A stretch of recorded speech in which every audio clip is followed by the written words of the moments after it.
You are listening to Spot On, a health and wellness podcast that breaks through the latest media headlines to provide you with accurate and usable information that is, well, spot on to meet your needs. I am your host, Dr. Joan Salge Blake, a nutrition professor at Boston University and the author of the college textbook called Nutrition and You, which is used in colleges across the United States and abroad.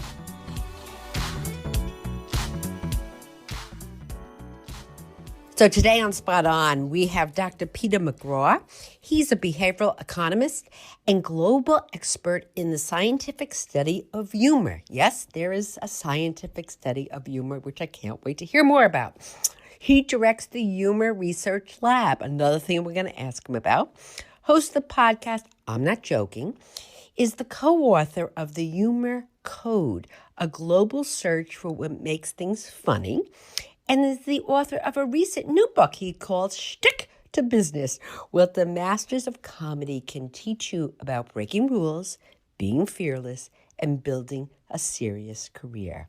I'm so excited to have Dr. Peter here on Spot On. Joan, thanks so much for having me. It's very clear you're an East Coast gal. And I grew up in New Jersey, and so you are bringing back East Coast memories. Okay, so I'm making you homesick, and, you're going to call your family when you get off, right? Yes, I will, I promise. Do you know that once someone said to me, oh, you have such a Boston accent? I said, I do not have a Boston accent. Let's forget it. This is so New York, New Jersey. But anyway, okay, Dr. Peter, what is a humor lab? I wish that it was what your listeners are thinking that it is, which is a room, with tables and shelves filled with whoopee cushions and and rubber chickens. It's not that. The Humor Research Lab is a collection of professors, graduate students, undergrads, so occasionally a postdoc, who are interested in studying the antecedents and consequences of humor. That is, what makes things funny and what are the implications of humor for living a good life. Right. And, we're going to get into this, but there's a lot of benefits from having humor in your life. Especially nowadays, yes. So why am I craving laughter during this hunkering down time? There are 4 benefits of humor in general, and then I think that they become even more important during times of distress, like many of us are in. So the first one is that laughter is good for us. Like it has physical benefits of actually laughing. Now, they're quite mild. Laughing is not going to let you get out of going to the gym and working out, but nonetheless, the act of laughing is good for us physiologically. The second one is that experiencing amusement, that delightful feeling when someone tells a good joke or you're watching a funny rom-com, anytime that you're interacting with comedy, so to speak, those positive emotions are extraordinarily important for living a good life. So positive emotions help us be more creative. They help our immune systems, which are obviously the big heroes nowadays. The next thing is, besides laughing and then the positive emotions, is that being able to make jokes about the things that are bad, being able to turn tragedy into levity, or even being able to hear people talk about the bad things in their lives in a way that's funny, can actually reframe or reappraise those negative things to be less negative. Essentially, you can take a scary, tragic world and make it less scary and make it less tragic. And is that because, Dr. Peter, is that, in other words, like right now, this virus is the big bad enemy, and we are all together, we can laugh at it and feel better about ourselves laughing about it? Potentially, so this is one of the really fascinating things that I didn't anticipate when I started studying humor, which is we have a tendency to think of humor as this good thing. And to be honest, the actual cognitive and emotional and behavioral elements of humor are very, very good for us. But comedy isn't always good. So that is that comedy could unite us. That is when you and I are laughing about something, then it means that we are sort of seeing the world in the same way, and we're kind of bonding over this. As I like to say, sometimes comedy is a conspiracy. We all see the world in the same way. So in other words, when we're laughing over toilet paper. Indeed. The problem is that comedy can also be weaponized, that it can be used to not bring us all together, but it can be used to divide people. This varies from good to bad, to be honest, depending on your perspective. So, for example, satire is used to undermine authority. But then sometimes comedy can be used to bully. So it's not punching up, but it's rather punching down. And so what I'm seeing with regard to COVID is a mix of the two. Sometimes there are these kind of elements that bring us all together. We have this sort of shared experience and shared laughter. And then sometimes we have the left making fun of the right making fun of the left. And in that way, it ends up becoming divisive. Right. So that, yeah, Dr. Peter, is that the same, like, laughing with somebody versus laughing at somebody? Absolutely. Yeah. So right now, together, we want to be laughing with each other. I think where possible, yeah, of course, that's, especially because we have this sort of shared threat and the shared experience. And in general, we're going to be better off if we can find ways to coordinate that are going to be positive. The interesting thing is the difference between bullying and teasing. And so that I think is really fascinating, is that teasing has some of the same elements, right? Like you might actually be putting someone down, but teasing is designed to sort of gently enforce boundaries, enforce norms, and so on. And when done successfully, it brings two people together. Dr. Peter, when you said that, the teasing, I first thought about my brother, okay, and I'll call him later. But then I thought about the Como brothers. What you see with Governor Como and his brother, who is on the CNN, and the banter back and forth. The teasing that goes on is hysterical. It's great. And of course, that, they're able to do that because they're close, but then one of the fascinating things is that teasing can bring them closer together. Right, absolutely, and you can see the love on the split screen, and it's a fun tease, and it gives us all comfort. When I watch them and laugh, I feel like I just put a blanket around me, and I feel so comfy on my couch, having a very, very good laugh there. That's lovely.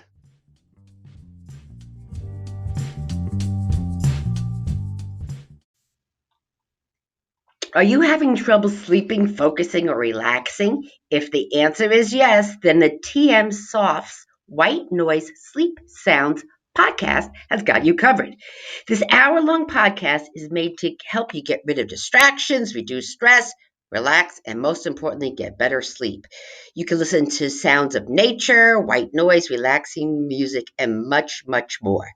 You can check out the TM Soft's White Noise Sleep Sounds podcast on Spotify or wherever you listen to your favorite podcast.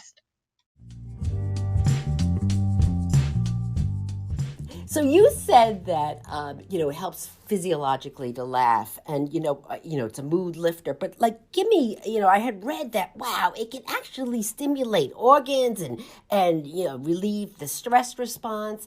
So can you give me a little bit about physiologically what is going on when we're laughing? Some of that is, to be honest, outside my training. I hate to say this, but I think some of those benefits are overstated. Okay.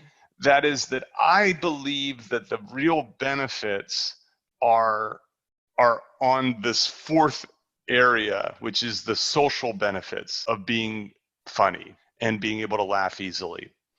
And that is this. One of the things that's super important in terms of our health and well-being is to have social support. And so, look, it's fine to laugh alone. You know what I mean? Like, as you mentioned, these physiological benefits, you get the benefit of positive emotions and so on. But one of the real benefits of comedy is that shared experience. That is that when someone laughs easily, when someone makes jokes easily, when they're able to see the lighter side of life, especially when things are very challenging, those people are easy to spend time with. Right. They're easy to support. And so here's the sad thing is we've all had this experience, especially for your listeners who are in, college and graduate school and so on, is you have a friend who goes through a breakup and they're super sad, they're really morose. And so you give them a call and they're sad and morose, but you want to support them because you care about them.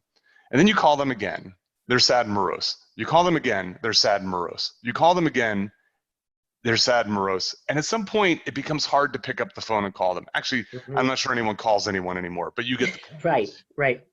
But what happens, imagine that same friend, they're sad and morose the first time. The second time, you're able to joke about the experience, about, how terrible this person was or about how sad they are and so on. Well, the third time, it's easier to pick up the phone and call them because that person is a little more delightful, even in a time of tragedy, in a time of difficulty. And so what ends up happening is the people who seem to be able to cope with bad situations using comedy get more social support and then thus are better able to cope and thus get more social support and thus are more able to cope. Right. Can you tell me why, especially in these kinds of situations, why do I feel so much better when I make you laugh? That's really nice question. So I think part of it is that you recognize that it's not easy to make people laugh. So the work that we've done in the Humor Research Lab, which by the way goes by the acronym HURL, which I think you'd appreciate, reveals that it's easier to fail making a joke than it is to succeed. And the reason for that is twofold. So one is that what we find is that humor arises from things that are wrong yet okay, what we call benign violations. And so when you think about it, you're trying to find this sort of sweet spot between totally okay and the person being bored and totally wrong and the person being offended. And so there's sort of two ways to fail versus one way to succeed. The second thing is what's wrong and okay depends on the audience's beliefs, culture, context, even the number of drinks that they've had. Yeah. And so when you're trying to make me laugh, what you have to do is thread the needle, so to speak, to create a benign violation, right? Not too wrong, not too okay. And then you also have to anticipate how I think and feel, and you have to understand what context I'm in order to do it. And so when you can make someone laugh, obviously you're bringing a joyous experience to them, and that feels good. The second one is, boy, you just did something that's incredibly difficult to do. Right, so you feel good about yourself. And there's a kindness going on there, too. I made him laugh, so for goodness sakes, for 2 seconds, he was happier.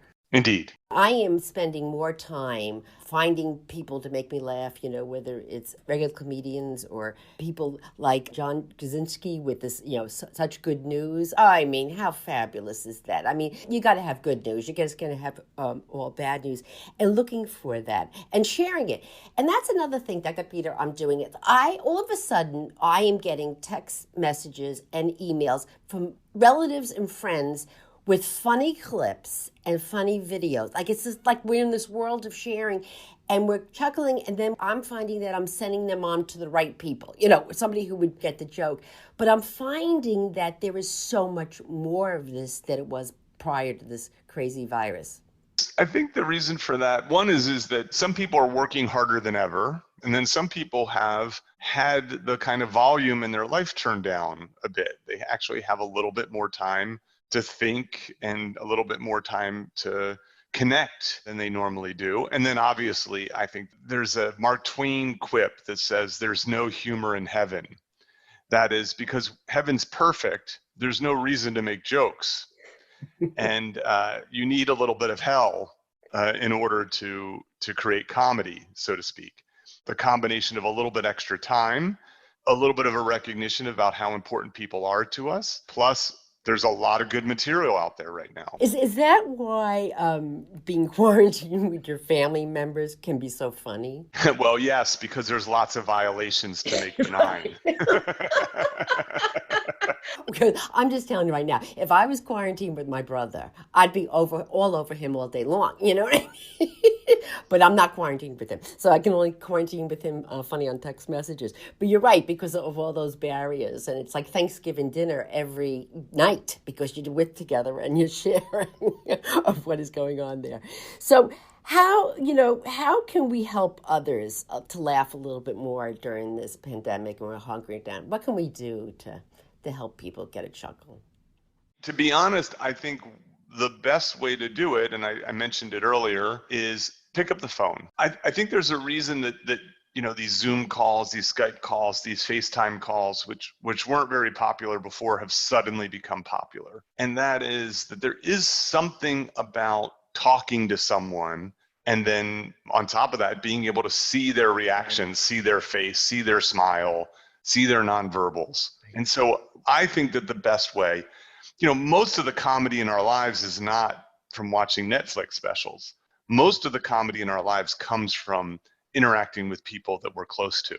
Right. And so I think the thing is, be like the Cuomos and talk to each other. You know what I mean? Like, try to see each other even if it's on a screen. That's my best advice. Right. I have kids, and they have a phone, obviously, in the texting. And if I call them, they will say, blah, blah, blah, please leave a message. And I'll leave a message. And you know what they'll say to me, Dr. Peter? Why did you leave a message? I said, because you asked me to leave a message. Why did you say leave a message? He says, I didn't really want you to leave a message. Just have a hang up and then I'll call you back. But I said, I don't understand then why you say leave a message. This makes no sense to me. And there is something about talking, and they want to text, but there's nothing warm and fuzzy with texting. So I'm hoping the Zoom thing, I love the Zoom. If I can get out of this darn thing, more FaceTiming or Zooming with my children and having them wash their hands, I'm good to go with this whole virus. I'm telling you, I think we'll come out ahead of the game here. First of all, that's a very funny joke about a voicemail message story, because that's a perfect example of a benign violation of something that's wrong yet okay. Yeah. Dr. Peter, I'm very funny, okay? You have to get to know me. But anyway, speaking of funny, tell us about your new book, because this sounds like really a great way to look at comedy and use it in your career. So talk a little bit about this. Sure. So the actual idea behind the book came from this idea of how difficult it is to be funny and the pitfalls of being funny at work. And so what I'm doing in the book is asking people to think funny, that is, to think differently. And so I kind of pull back the curtain on the world of comedy, looking at stand-up, sketch, and improv. And what are the practices and perspectives of the world's funniest people? That is, how do they make this difficult thing so easy? And then what I do is I take those lessons and apply them to people's professional lives. So, for example, one of the kind of like comedy 101 tactics is called the reversal, is to use misdirection, is to head in the opposite direction. So Henny Youngman back in the day had a joke that said, when I read about the dangers of drinking, I stopped reading.